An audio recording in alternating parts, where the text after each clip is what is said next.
안녕하십니까. 세상 읽어주는 남자 이상훈입니다. 오늘은 삼성이 엔비디아를 상대로 양수 겸장을 부른다는 주제로 한 말씀 드리겠습니다. 최근 디인포메이션에 눈에 띄는 소식이 있었습니다. 이 엔비디아가 TSMC의 의존도를 줄이기 위해서 삼성과 파트너십을 모색하고 있다는 게 내용의 핵심인데요. 사실 이런 류의 얘기는 항상 있었기 때문에 특별하다고 보기는 어렵습니다. 엔비디아뿐만 아니라 AMD 등도 삼성 파운드리를 이용할 것이란 얘기는 잊혀질만 하면 나왔던 게 사실입니다. 그런데 이번 디인포메이션 소식에서 눈에 띄는 점은 구체적인 정황이 소개되어 있다는 점 정도일 것입니다. 이 내용인 즉슨 엔비디아가 삼성에게 넘길 칩은 AI 칩, 그러니까 지금 가장 핫한 이 개당 4, 5천만 원 하는 칩인 서버용 GPU 호퍼, 블랙엘과 같은 칩이 아니고 게임용 GPU, 즉 소비자용 GPU라는 것입니다. 그리고 현재 가격 협상도 진행 중인데 엔비디아는 같은 세대 노드를 사용한다는 조건으로 삼성이 TSMC보다 30%가량 저렴한 가격에 칩을 공급해 줄 수 있는지 삼성과 협상을 진행 중이라고 소개했습니다. 사실 삼성이 지난 2020년에 엔비디아 암페어 GPU를 팔라노에서 수주했을 때도 소비자용 GPU인 지포스 RTX 30 시리즈였습니다. 당시에도 서버용 암페어 GPU는 TSMC가 7나노에서 수주했었죠. 이런 맥락, 이런 레퍼런스 등을 두루 고려해 보면 이번 소식이 단순 루머보다는 성사 여부는 별개로 하더라도 실제 진행 중의 가능성이 있다는 데 무게를 둘 필요가 있어 보입니다. 사실 이번 소식이 더 눈에 띄는 것은 엔비디아와 TSMC 간 갈등이 폭발한 지점과 관련한 설명입니다. 두 갈래로 외신에서는 설명이 되어 있는데요. 하나는 블랙엘의 양산 지연소를 두고 두 기업이 이견이 있었다는 것이고, 또 다른 하나는 엔비디아가 TSMC의 잦은 제작 가격 인상에 빈정이 상한 상황에서 패키징 시설 부족에 젠슨항이 엔비디아만의 패키징 전용 라인을 부탁했는데 TSMC가 거절하는 등 두 기업 간에 서로 앙금이 남을 만한 보이지 않는 에피소드가 적잖이 있었다는 것입니다. 이 블랙엘과 관련해서는 엔비디아가 연내 블랙엘 본격 양산을 공언했지만 이는 TSMC와 이견이 있었다는 것이죠. TSMC는 엔비디아가 블랙엘의 결함을 인지했음에도 생산을 서둘렀다고 보는 쪽이고, 엔비디아는 블랙엘 생산이 늦어진 원인으로 TSMC의 새로운 반도체 결합 기술을 지목했다는 것입니다. 이 패키징 쪽을 얘기하는 게 아닌가 싶습니다. 실제 UBS는 블랙엘 결함이 TSMC 칩 결합 기술의 복잡성에 있다고 지적한 바 있습니다.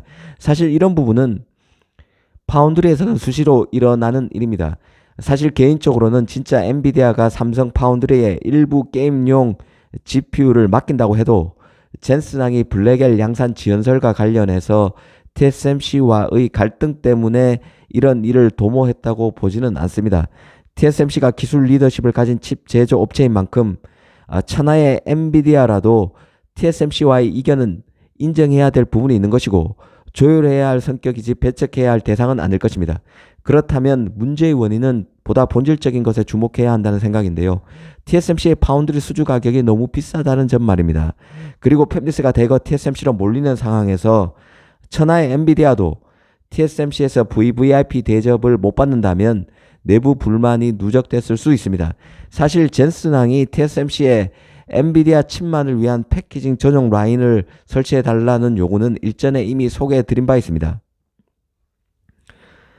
당시 젠슨항이 TSMC 최고 경영자를 만나서 엔비디아 프로세서 전용 패키징 제조 라인 설치 요청을 했는데 TSMC가 거절했다는 것이었죠.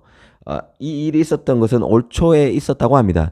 젠슨항이 대만을 방문할 당시에 있었던 일이고, 당시 젠슨항의 요구에 모리스 창, 웨이 저자 등이 비토했다는 게 내용의 핵심인데요. 엔비디아 입장에서는 AI 시장 급성장과 관련해서 GPU 수급난이 다른 문제가 아닌 패키징 때문에 나타났기 때문에 이에 시정을 요구하는 차원에서 전용 패키징 라인을 마련해 달라고 솔루션을 내놨을 수 있습니다. 하지만 TSMC 입장에서 보면 다른 고객을 의식하지 않을 수 없었을 것입니다. TSMC 전체 매출에서 50%가 넘는 HPC 매출 상당 부분이 엔비디아에서 나오는 것만은 틀림없는 사실입니다. 그렇다 해도 다른 팹리스 물량이 없는 게 아니죠. 전통의 고객 애플이 있고 최대 VVIP 고객이 애플이죠. 그리고 엔비디아 경쟁사인 AMD의 MI300 GPU, 인텔의 가우디 GPU도 모두 TSMC의 치폰 웨이폰 서브스트레이트 기술을 씁니다. 만약 엔비디아 요청을 들어주게 되면 이런 고객들도 왜 우리 전용 라인은 만들어주지 않느냐는 반발이 불가피해질 것입니다. 사실 그 TSMC도 엔비디아를 신경 써야 하는 입장인 것은 맞습니다. 지난해인 2023년 엔비디아는 TSMC 매출 순위에서 25%를 차지하고 있는 애플에 이어서 11%로 2위를 차지했습니다. TSMC 전체 매출에서 두 자릿수를 기록한 곳은 애플과 엔비디아가 유일합니다. 그 다음이 미디어텍, AMD, 퀄컴, 브로드컴, 소니 등의 순인데요.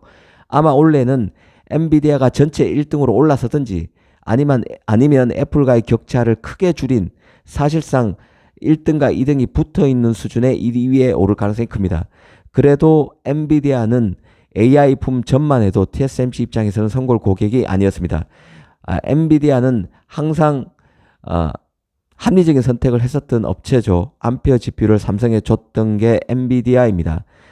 그래서 열받은 TSMC가 암호화폐 열기가 커졌을 당시에 GPU 품귀 상태로 어려움을 겪던 엔비디아가 TSMC의 생산 캐파를 추가로 요구하자 선불금을 내라는 식으로 갑질을 했다는 사실도 외신에서 보도된 적이 있습니다. 물론 이게 오피셜로 나온 것은 아닙니다.